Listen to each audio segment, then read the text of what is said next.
Hai, apa khabar semua murid tahun 5? Okey, berjumpa kita kali ini adalah untuk tajuk penyelesaian masalah wang. Okey. Dalam tajuk penyelesaian masalah, apa-apa sahaja penyelesaian masalah, cikgu nak tekankan awak, kita ada langkah kerja ataupun kita akan gunakan konsep model kuliah. Apa itu model kuliah? Kita faham dan taksir, merancang strategi, melaksanakan strategi dan menyemak semula. Okey. Contoh dia faham dan tafsir ni, maksudnya kita baca soalan dan fahamkan kehendak soalan. Kemudian merancang strategi ni, kita gariskan kata kunci, kita tentukan operasi apa kita nak buat nanti, sama ada nak buat tambah ke, nak buat tolak, darab atau bahagi dan lain-lain. Kemudian melaksanakan strategi ni, biasanya kita tulis ayat matematik dahulu dan buat dalam kira bentuk lazim. Kemudian menyemak semula. Ini penting sebab apa? Biasanya dalam soalan penyelesaian masalah dia ada unit. Selalu kita akan, yang awak cuai adalah terlupa tulis unit dan banyak lagi lah. Penting untuk menyemak semula. Okey. Jadi kita akan laksanakan model kuliah ini dalam soalan penyelesaian masalah yang kita akan buat sebentar lagi. Okey. Jom kita buat sama-sama. Baiklah semua, kita teruskan dengan soalan yang pertama. Soalan ni ada juga di dalam buku teks pada surat 114. Okey. Jadi kita teruskan je soalan penyelesaian masalah yang pertama, iaitu 1A. Okay, langkah pertama, faham dan taksir gunakan model kuliah. Jadi kita baca dulu soalan. Okay, nota di sebelah menunjukkan perancangan kewangan Ibu Winnie. Ibunya bercadang memberikan sebahagian wang persaraannya sama banyak kepada 5 orang anaknya. Berapakah jumlah wang yang akan diterima oleh setiap anaknya? Okay, itu soalan pertama. Jadi kita tengok maklumat dalam jadual ni. Okay, wang persaraan RM145,358.70. Jumlah wang untuk anak-anak RM12,000. Belanja melancong RM5,750 dan wang pelaburan tidak diketahui. Okey. Jadi kat sini kita pergi pada soalan pertama tadi. Langkah 1 dah buat. Seterusnya kita nak merancang strategi. Okey, bila merancang strategi kita gariskan kata kunci lah ataupun maklumat penting dulu. Okey. Ni bunyi bercadang memberikan sebahagian wang persaraannya sama banyak kepada 5 orang anaknya. Jadi kat sini bila bahagi sama banyak, dah tahu kita dah jumpa dah. Kata kunci yang pertama adalah sama banyak, sama banyak kat sini. Jadi ni sama banyak ni operasi apa? Ya, betul. Operasi bahagi. Maksudnya bahagi sama banyak kepada 5 orang anaknya. Okey. Jadi kita akan buat operasi bahagi untuk soalan pertama. Dan juga kita tengok di sini ada kata kunci setiap anaknya. Okey, jumlah wang yang akan diterima oleh setiap anak. Maksudnya nak cari setiap seorang anak tu dapat berapa ringgit. Jadi kita akan buat operasi bahagi. Okey. Kat sini satu operasi je. Jadi kita terus je lah buat melaksanakan strategi, itu buat bentuk lazim operasi bahagi. Bahagi dengan berapa? Ya, bahagi dengan 5. Pandai. Okey, kita buat dulu RM12,000. Kenapa RM12,000? Sebab kita tengok kat sini jumlah wang untuk anak-anak adalah RM12,000 kat dalam jadual ringgit. Okey, jadi kita bagi dengan 5 sebab ada 5 orang anaknya. Kita tuliskan RM unit dulu. Okay, gunakan sifar 5, boleh tengok pada petak sifar. 1 bagi 5 tak boleh. 12 bagi 5 berapa? Ya, pandai. 2, iaitu tolak dengan 10. Okey, 2 tak sifar 2 ada baki. Kita turunkan sifar sebelah. 20 bagi 5 berapa? Ya, 4. Ditolak dengan 20. Okey, habis. Sifarnya awak turunkan. Sifar bagi 5, dah tentulah sifar. Okey. Kemudian turunkan lagi satu sifar yang terakhir. Sifar bagi 5 pun sifar.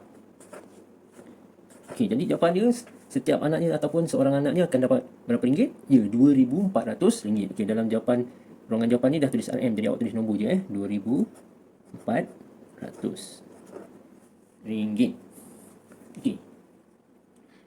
Pastikan unit dah tulis kita semak semula. Okey, bagi 5 RM2,400. Okey. Unit RM jangan lupa tulis. Okey, tapi dalam live sheet awak tulis nombor saja RM2,400. Baiklah, untuk soalan yang kedua, hitung wang pelaburan Ibu Winnie. Okey, macam mana nak kira wang pelaburan Ibu Winnie? Jadi kita tengok balik pada jadual ni. Okey.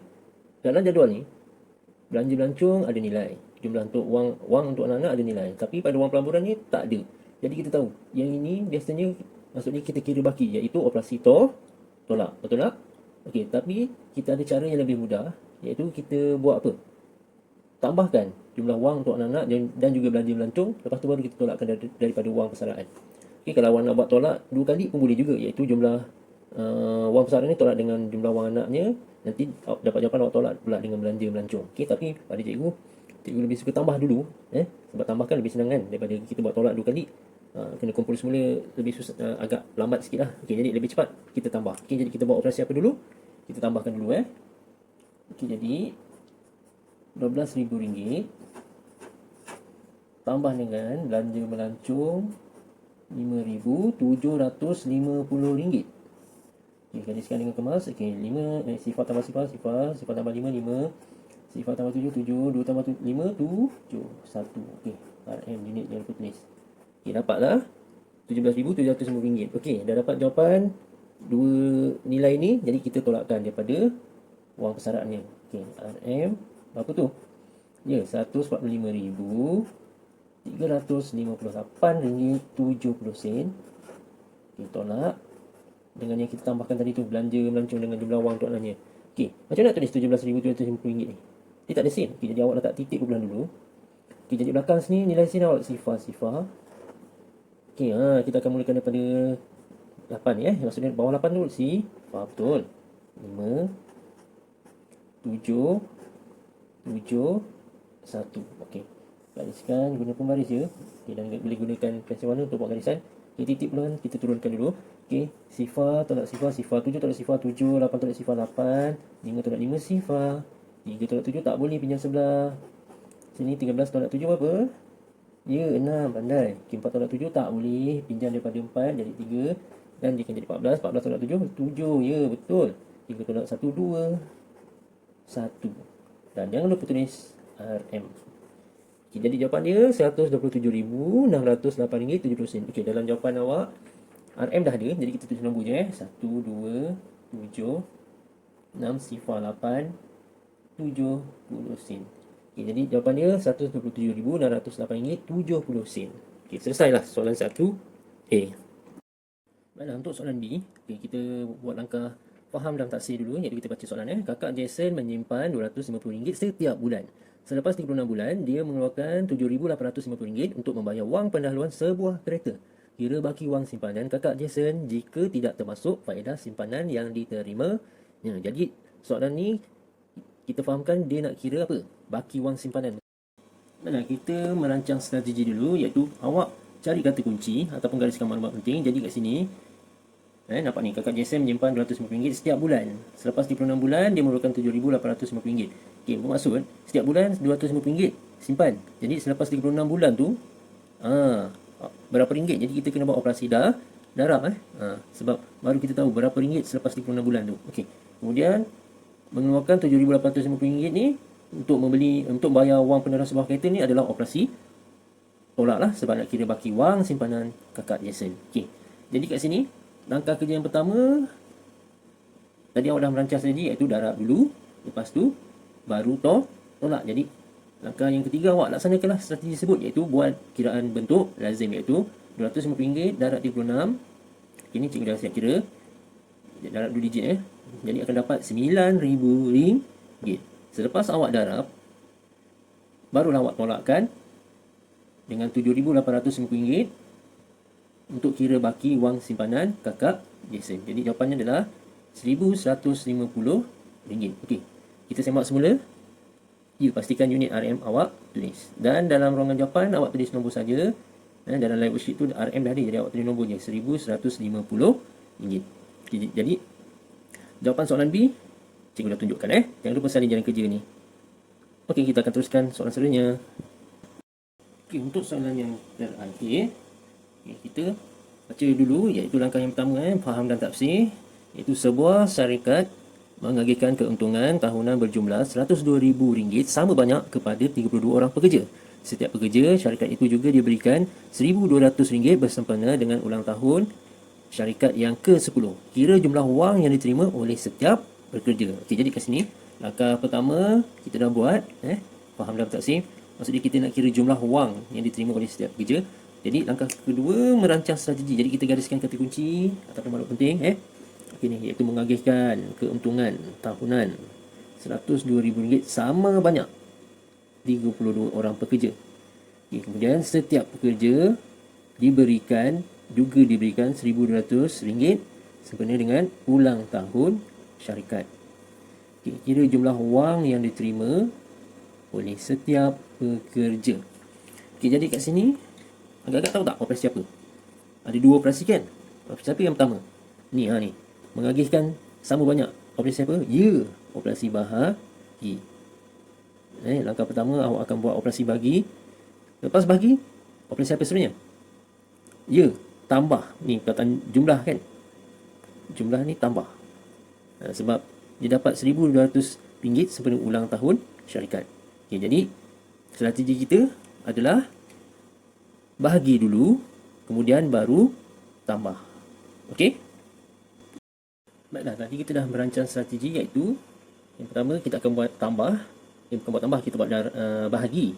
Kemudian selepas bahagi kita akan tambah. Okey, jadi kita dah rancang strategi. Yang seterusnya, langkah ketiga kita laksanakan strategi tersebut, iaitu kita buat bentuk lazim bahagi, iaitu RM102,000 bahagi dengan 32 orang pekerja ni. Okey. Jadi kat sini awak kena bina CV3 dan CV2 untuk dapatkan CV32. Okey, ni cikgu dah siapkan. Okey, kat sini awak bahagi 32 akan ada baki tau. Kat sini.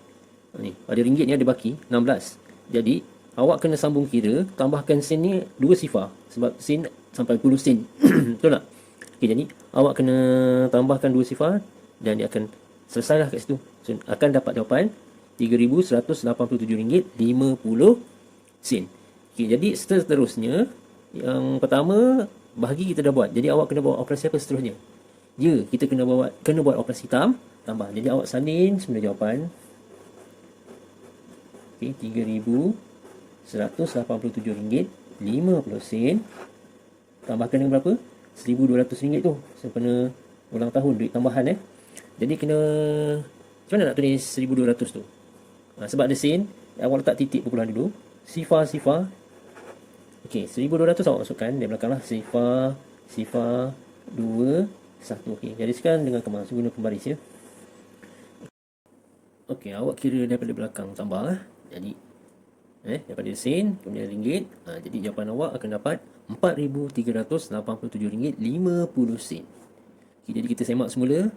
Okey, pastikan unit awak tulis RM ringgit Malaysia. Dan jawapan awak tuliskan berapa tu?